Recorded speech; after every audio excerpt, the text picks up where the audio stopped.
Terima kasih Anda masih bersama kami. Pemirsa, Kejaksaan Negeri Surabaya akan mengajukan pencekalan terhadap terdakwa kasus kematian Dini Sera Afriyanti, Gregorius Ronald Tanur. Pencekalan akan dilakukan setelah kasasi terhadap putusan bebas Ronald Tanur didaftarkan ke Mahkamah Agung.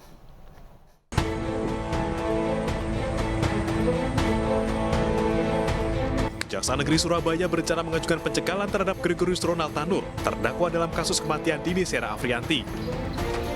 Pencekalan akan diajukan jika upaya hukum kasasi terhadap vonis bebas Ronald telah didaftarkan ke Mahkamah Agung. Kejari Surabaya akan berkoordinasi dengan pihak imigrasi dan Kemenkumham untuk mencegah Ronald bepergian ke luar negeri. Setelah kita melakukan kasasi ini, tentunya kita akan berkoordinasi dengan lembaga terkait, yaitu diantaranya adalah imigrasi dan Kemenkumham untuk melakukan cegah tangkal. Dan ini kita akan lakukan demi agar si pelaku juga bisa tidak bebas bepergian ke luar negeri, dan ini akan kami lakukan langkah-langkah sesegera mungkin juga, Mas. Kejaksaan Negeri Surabaya telah menerima salinan putusan bebas Ronald Tanur. Salinan ini menjadi syarat utama pendaftaran kasasi terhadap putusan Hakim Pengadilan Negeri Surabaya ke Mahkamah Agung. Kementerian Pemberdayaan Perempuan dan Perlindungan Anak menyatakan akan mendampingi keluarga Dini Sera Afriyanti serta memastikan anak dari Dini mendapatkan seluruh haknya. Sementara pihak keluarga memohon Mahkamah Agung mengabulkan ganti rugi atau restitusi sebesar Rp263 juta untuk membiayai pendidikan anak Dini Sera. Kementerian Pemberdayaan Perempuan dan Perlindungan Anak atau PPPA mendatangi rumah keluarga almarhumah Dini Sera Afriyanti, korban penganiayaan oleh Gregorius Ronald Tanur di Kabupaten Sukabumi, Jawa Barat. Kedatangan perwakilan Kementerian PPPA terkait pendampingan terhadap keluarga dan anak dari korban yang kini berusia 13 tahun. Pendampingan dilakukan agar anak korban mendapatkan hak pengasuhan dan pendidikan yang layak. Selain itu, Kementerian PPPA juga mendukung proses kasasi yang diajukan Jaksa Penuntut Umum. Almarhum juga meninggalkan seorang anak, dan kita ingin memastikan pengasuhannya, kelanjutan pemenuhan haknya lah, termasuk pendidikan. Sebelumnya, Pengadilan Negeri Surabaya menjatuhkan vonis bebas terhadap terdakwa Gregorius Ronald Tanur dan menganulir tuntutan jaksa terkait ganti rugi atau restitusi bagi ahli waris korban. Pihak keluarga menyatakan akan mengawal proses kasasi dan memohon Mahkamah Agung mengabulkan restitusi sebesar Rp263 juta untuk membiayai keperluan anak korban. Sedangkan si almarhum ini meninggalkan satu anak, nah jadi mereka fokusnya ke situ, ke anaknya gitu. Terutama kan kalau masalah almarhum Dini kan mungkin udah banyak juga yang memperhatikan. Kalau itu dibayarkan, itu semuanya kita serahkan untuk anaknya, untuk pendidikan ke depan anaknya. Dini Sera Afriyanti meninggal dunia usai dianiaya Gregorius Ronald Tanur pada 4 Oktober 2023. Usai terdakwa diputus bebas, keluarga Dini kemudian menuntut keadilan dengan mendatangi Komisi 3 DPR dan Komisi Yudisial serta melaporkan 3 hakim yang memvonis bebas terdakwa ke Badan Pengawas Mahkamah Agung. Dari Sukabumi, Jawa Barat, Budi Setiawan, iNews melaporkan. Sementara itu, rangkaian sidang peninjauan kembali Saka Tatal telah resmi ditutup oleh Majelis Hakim Pengadilan Negeri Cirebon, Jawa Barat. Putusan PK selanjutnya akan dibacakan oleh Hakim Mahkamah Agung. Hari terakhir sidang peninjauan kembali, pihak Saka Tatal kembali menghadirkan seorang ahli pakar hukum pidana Universitas Islam Indonesia, Profesor Muzakir. Kesaksian Prof. Muzakir dilanjutkan dengan penandatanganan berita acara yang menutup seluruh rangkaian persidangan PK Saka Tatal di PN Cirebon. Selanjutnya, kewenangan putusan perkara PK Saka Tatal berada di ranah Mahkamah Agung. Terima kasih atas kesempatan yang diberikan pada kami. Terima kasih atas semua kerja-kerja baik di sini, Bu. Semoga kita mendapatkan kebenaran sesuai material yang disampaikan tadi. Dan saya atau tim, kalau ada perbuatan atau kata yang menyakiti, kami mohon maaf karena memang dinamika sidang begitu adanya. Ya. Di persidangan biasa ada dinamika. Nah, tapi di belakang kita semua saudara. Ya.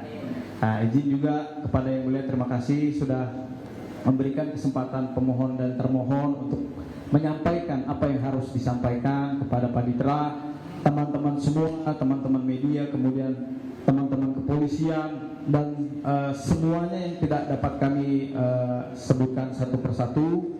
Semoga teman-teman yang memperjuangkan keadilannya mendapatkan keadilan. Begitu juga di Mahkamah Agung nanti dapat memberikan putusan yang seadil-adilnya bagi semua. Mungkin itu dari kami. Wabillahi taufiq wal hidayah. Hari ini udah selesai dan kita sudah tanda tangan berita acara, bukti maupun persidangan hari ini. Saya berdoa semoga ada kemudahan, ada keadilan dalam waktu yang singkat ini. Semoga semangat terus kawan-kawan. Masih ada lagi 5 yang harus mengajukan PK, dan terima kasih buat PN Cirebon, buat jaksa-jaksa di sini juga, hakim-hakim di sini. Bukan ayam goreng atau ayam bakar yang paling enak, tapi ayam story. Kota Cirebon, kota udang. Sampai jumpa lagi di masa yang akan datang. Terima kasih wartawan. Sementara itu, pemirsa, ratusan kendaraan dinas Pemkot Bekasi senilai 61 miliar rupiah dilaporkan hilang. Temuan tersebut dilaporkan berdasarkan audit Badan Pemeriksaan Keuangan.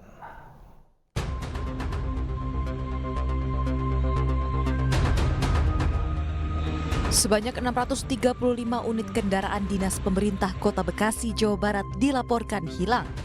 Nilai kendaraan dinas yang hilang mencapai 61 miliar rupiah. Temuan ini berdasarkan hasil pemeriksaan Badan Pemeriksa Keuangan atas laporan keuangan pemerintah daerah tahun anggaran 2023.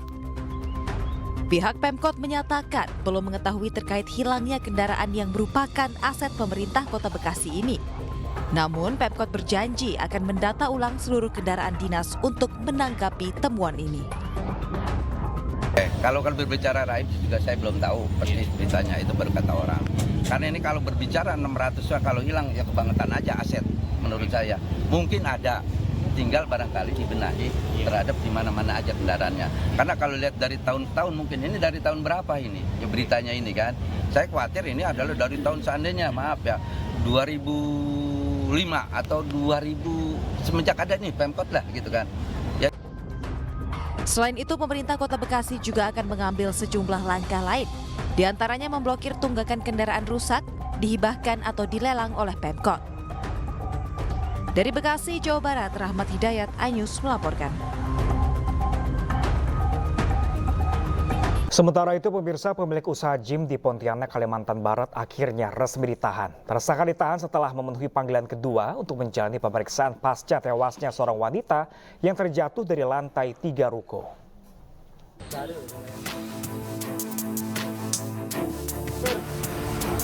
Setelah menjalani pemeriksaan di Polresta Pontianak sebagai tersangka, SY alias AHN yang merupakan pemilik sebuah usaha gym di Pontianak akhirnya resmi ditahan. Tersangka ditahan dalam kasus tewasnya seorang wanita berinisial FN, 22 tahun, yang terjatuh dari lantai 3 saat menggunakan treadmill. Penahanan dilakukan sesuai dengan aturan yang berlaku dan pasal yang disangkakan, yakni pasal 359 KUHP tentang kelalaian dengan ancaman penjara paling lama 5 tahun. Si tersangka sudah memenuhi panggilan dan sekarang sudah kita periksa sebagai tersangka ya. Jadi pada saat ini juga kami langsung melaksanakan penahanan. Itu pun juga sesuai dengan aturan yang berlaku, karena pasal yang kita persangkakan pun juga bisa ditahan. Penyidik telah menyita semua barang bukti, sementara tersangka kini ditahan di rutan Polresta Pontianak sambil menunggu proses hukum lebih lanjut. Dari Pontianak, Kalimantan Barat, Yuniardi, iNews melaporkan.